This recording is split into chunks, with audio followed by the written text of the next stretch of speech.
Merci à Cheikh Ahmed Tidiane Chérif Diop pour toutes ces informations. Mesdames, Messieurs, nous avons le plaisir de recevoir le professeur Pape Demba Sy. Bonsoir.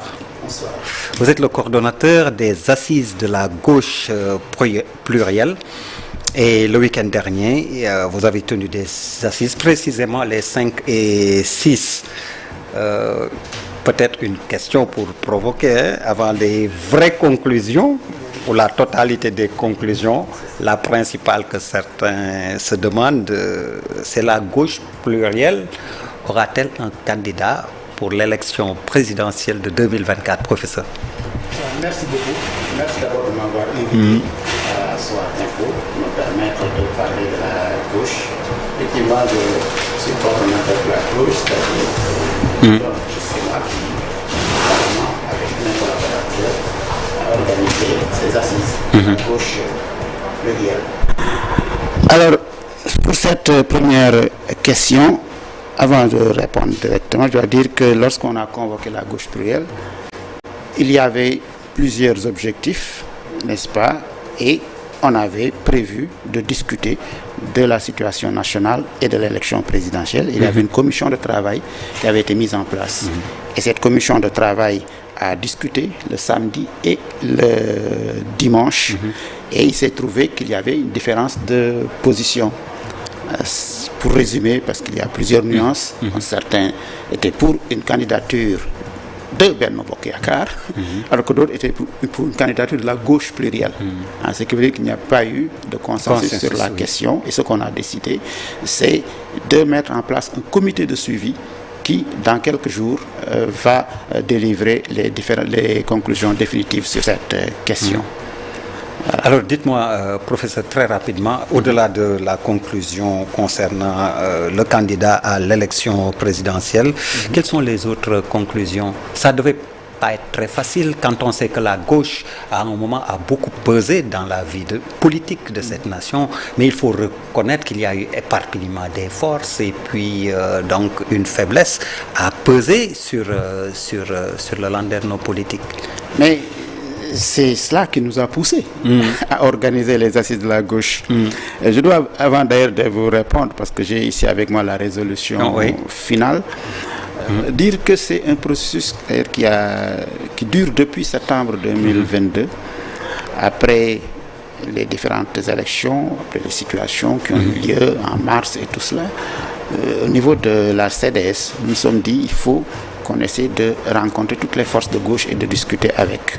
Et on s'est dit qu'il faut qu'on soit ouvert. Parce que la gauche a toujours été limitée à ce qu'on appelle la gauche historique, c'est-à-dire mouvement marxiste-léniniste, socialiste, les nationalistes. Et d'ailleurs, je vous taquinais avant ce plateau en vous disant pourquoi la gauche plurielle, pourquoi vous n'avez pas dit la gauche tout court? Oui, justement, c'est à cause de cela. On s'est dit que certains se réclamaient de la gauche et même étaient dans des organisations internationales de gauche. Dans le Parti socialiste était dans l'international socialiste et les socialistes, on les considère comme étant de gauche, en Europe. Alors, nous, on les considérait pas comme étant de gauche à un certain moment donné, de l'évolution notamment les premières années avant le départ des socialistes, mais tout cela a changé, parce que le monde a changé, le monde a évolué. Nous nous sommes dit qu'il faut aller rencontrer tout le monde et nous avons dit pour cette gauche, on doit regrouper aussi bien les communistes, les socialistes, les sociodémocrates, les panafricanistes, les nationalistes et les écologistes.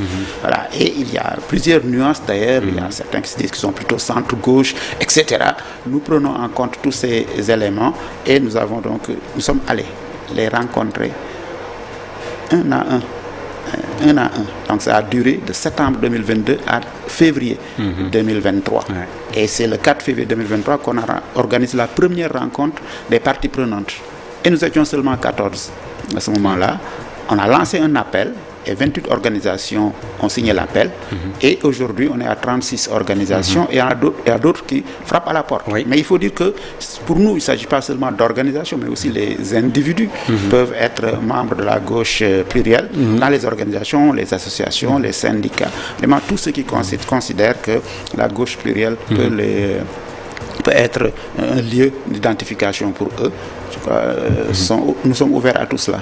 Alors, vous l'avez dit, donc 36 participants, ou entités en tout cas. Voilà, c'est ça. Vous avez expliqué pourquoi la gauche plurielle. Là aussi, je vous ai entendu citer les panafricanistes et autres. Donc, on est en pleine idéologie.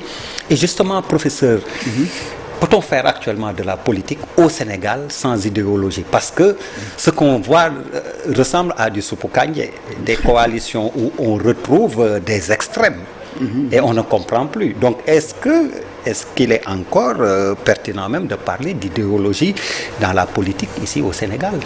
C'est vrai, c'est une question que beaucoup de gens se posent, mais il y a certains qui, de façon très rapide, disent qu'il n'y a plus de gauche ni de droite, d'autres qui disent que les idéologies sont mortes, enterrées définitivement, etc. Mais ce qu'il faut savoir, c'est que pour la gauche que nous sommes en train de construire, de reconstruire, c'est à partir d'un certain nombre de valeurs partagées. Un certain nombre de valeurs partagées. Ça, c'est la première chose. Nous avons constaté que nous ne partageons pas les valeurs du libéralisme et du néolibéralisme. Ça, c'est une première chose. Et la deuxième chose, c'est que nous considérons que la gauche, telle qu'elle s'est constituée historiquement, a toujours été une gauche qui lutte pour la défense des populations les plus défavorisées.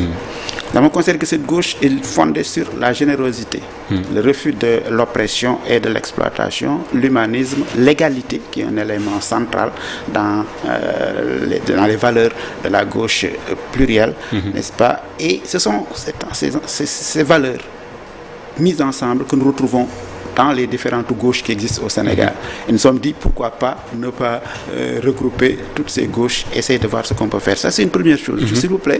Parce que vous avez posé le problème de l'idéologie. Parce qu'on s'est dit qu'à un moment donné, il faut que les forces qui croient, qui croient en des choses et qui croient que ces choses-là peuvent se réaliser, doivent pouvoir se regrouper.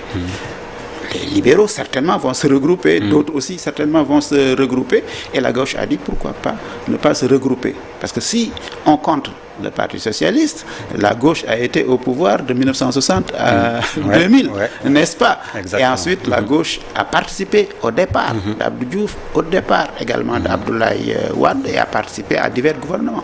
Mais vous l'avez dit, la gauche n'a jamais pu peser de tout son poids sur le cours politique et n'a pas pu aller conquérir le pouvoir. Nous nous sommes dit c'est le moment. C'est le moment, il faut que la gauche construise. Mais conquérir le pouvoir, il faut d'abord construire une grande organisation solide, durable surtout, et qui pourra peser sur le cours politique et à terme conquérir le pouvoir. Et que faites-vous de cette gauche qui actuellement est au pouvoir en coalition avec donc le président Macky Sall? Cette gauche a-t-elle sa place dans cette gauche plurielle et ce que vous êtes en train de construire? Mais elle est avec nous. Cette gauche-là est avec nous. L'AFP, le PS, le RSD, l'URD, toute cette gauche-là avec nous, la LD avec nous, le PIT. Mais malgré ça, vous avez posé la problématique justement d'une candidature issue de la gauche, alors qu'on attend le candidat de la coalition ou donc vos amis gauchistes, gauchistes du pouvoir en tout cas. Oui, c'est pas dans le sens péjoratif. On donnait carte blanche apparemment au président de la République pour le choix du candidat. Alors, je ne peux pas dire de façon générale qu'ils ont donné carte blanche parce que chaque organisation avait quand même une position particulière. Certains oui, d'autres non. Mais je ne peux pas parler en leur nom ici. Mais ce que je veux dire simplement, c'est que il faut distinguer deux choses. La coalition Benno Bokk Yakaar, c'est une coalition, n'est-ce pas, qui existe depuis 2012, après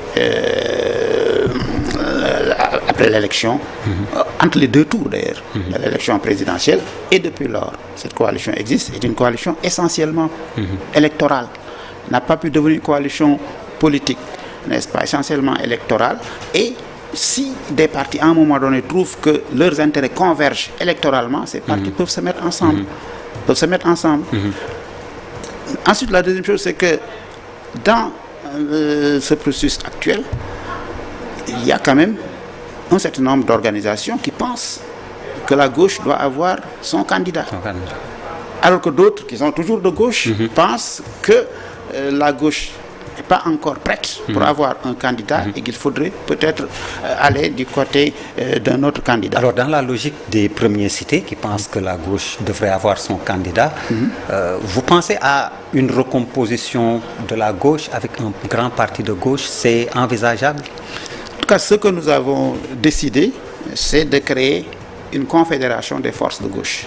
Ça a été une des grandes conclusions de ces assises. Une grande confédération, et cette confédération des forces de gauche va maintenant se constituer, n'est-ce pas, s'organiser, n'est-ce pas, pour pouvoir, comme je l'ai dit, intervenir sur la scène politique et essayer de peser un peu plus. C'est cela qui est retenu. Maintenant, le processus, il est progressif. Ça peut être confédération, puis fédération, puis parti. Mais tout dépendra du degré d'unité que nous aurons atteint, n'est-ce pas, pendant tout ce processus. Et c'est pourquoi je pense que ce qui est important pour nous, d'abord, c'est de réaliser une unité, n'est-ce pas, sur un certain nombre d'objectifs déterminés. Et les objectifs, c'était de faire en sorte que l'émiettement des forces de gauche dont vous avez parlé, n'est-ce pas, puisse être combattu. Et ce que nous sommes en train de faire en regroupant un ensemble de forces de gauche. Mais je dois préciser que nous ne sommes pas les seules gauches, il y a d'autres gauches qui sont ailleurs. Et nous, d'ailleurs, nous disons que notre rôle, c'est d'aller vers ces gauches, de discuter avec elles, quelles que soient les divergences, et ensuite voir ce que nous pouvons faire ensemble, parce que nous pouvons avoir un avenir ensemble.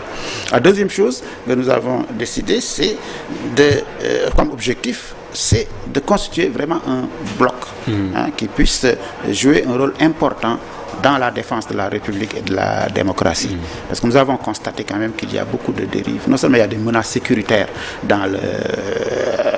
hors du pays, dans la sous-région. Dans la sous-région, vous le savez bien. Ensuite, il y a des menaces possibles qui pourraient intervenir avec le pétrole et le gaz. Il y a à l'intérieur, n'est-ce pas, des troubles depuis 2021 qui peuvent remettre en cause les fondements de notre société. Nous disons que la gauche doit pouvoir jouer un rôle important et c'est donc un des éléments qui nous a poussé à aller vers cette confédération des forces de gauche. Entre le socialisme, le libéralisme dont on a parlé, mais également une troisième voie qui cherche sa voie, il y a une recherche de troisième voie, comme les deux frontières ne sont plus distinctes. Est-ce qu'on peut parler, comme je disais, d'une crise des idéologies finalement, comme conclusion? Non, en réalité, ce ne sont pas les idéologies qui sont en crise. En fait, ce qui s'est passé, c'est qu'il y a eu en fait, la défaite de certains partis qui se réclamaient du socialisme, que ce soit l'Union soviétique, n'est-ce pas, surtout et principalement, et ensuite la perte d'influence, partis comme Cuba, d'autres pays comme Cuba, la Chine, le Vietnam, etc. Des pays satellites, C'est ça que les gens assimilent à la fin des idéologies. Mais en réalité, les idéologies renaissent. Par exemple, l'islamisme, c'est une idéologie.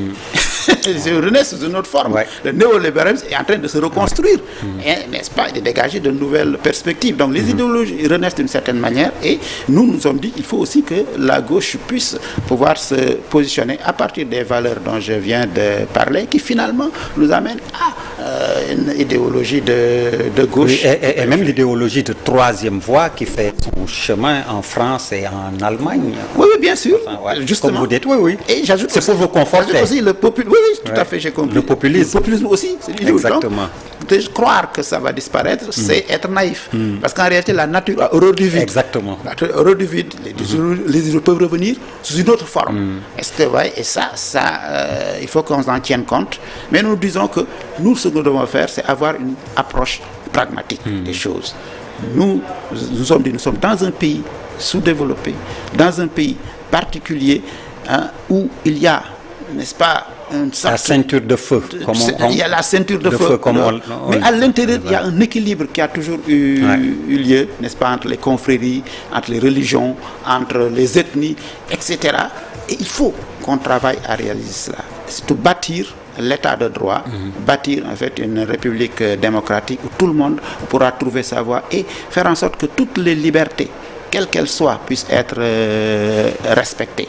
Et pour nous, ce sont des choses qui ne sont pas négociables et nous allons nous battre pour cela. Voilà. Professeur Pape Demba Sy, merci. Merci beaucoup, c'est moi qui vous remercie. Merci également à vous, mesdames, messieurs, de nous avoir reçus chez vous. Excellente suite de programmes sur la TFM, la télévision Futur Média. Merci, bonsoir.